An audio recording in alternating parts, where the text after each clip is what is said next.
በዚህ የሚቀጥል ከሆነ ብልጽግና በሚቀጥለው ፓርቲዎች ቶታሊ ከምድር ላይ ጠፉ ይችላል። ከፌዴራል መንግስቱ በላይ ጡንቻቸውን ለማፈርጠም የሚጥሩ ክልሎች እንግዲህ ትግራይ ክልልንም በአንድ መልኩ ማንሳት እንችላለን። ጠቅላይ ሚኒስትሩ በነበረው የፓርላማ ኢናጉሬሽን ላይ ሁልጊዜ ጆሮ ግንዴ ስር የሚያቃጭለው ስንኖር ኢትዮጵያዊ ስንሞት ኢትዮጵያ እንሆናለን ያሏት ቃል ናት። የዛሬ 7 ዓመት ፖዚቲቭ የሆነ አጀማመር ውሎ ቢያድር ኖሮ ዛሬ የምንመኛት ኢትዮጵያ ከፍታ ላይ ባገኘናት ነው።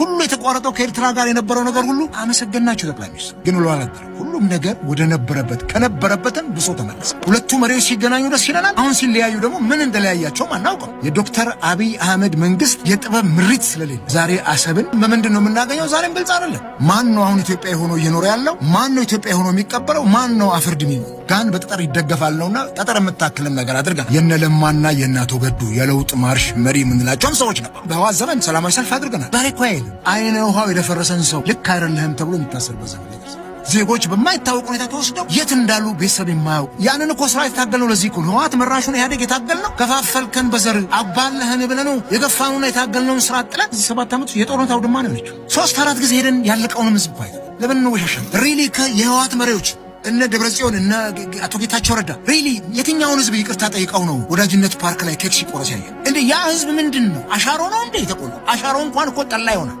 በድሮን በምን ያለው ለምንድን ነው እርስ በርስ ተጋደል? ይሄ መጋደል የኢትዮጵያ ህዝብ ችግር አለ። ህወሓትና ብልጽግና መካከል ያለው የፖለቲካ መስመር ልዩነት የፈጠረው ጦርነት ውስጥ ገብተን የወደመውን የአገር ሀብት በቢሊዮን የሚገመት የሰው ቁጥር በሚያሳዝን መልኩ የውጭ ጠላት ሳይመጣብን እርስ በርስ ቁርሾ ይዘን የፖለቲካ ቁርሾ አንድ የትግራይ እናት 6-5 ልጆቿን ቀብራ ስታብድ ራሷን ስታጠፋ ይሄ አያሳዝንም? ይሄ እንዲወራ አይፈለግም። እነዚህ ችግሮች ለምንድን ነው ተነግረው ተነቅሰው ይማሉ? እነኝን እየደበቅን እስከ መቼ ነው የምንሄደው? ሲምፕሊ ትላንትና 7ኛ ዓመቱ የጠቅላይ ሚኒስትሩ ስልጣን መምጣት ሲከበር መላው ኢትዮጵያ ያከብረውም ነበር። ለምን አላከበረው?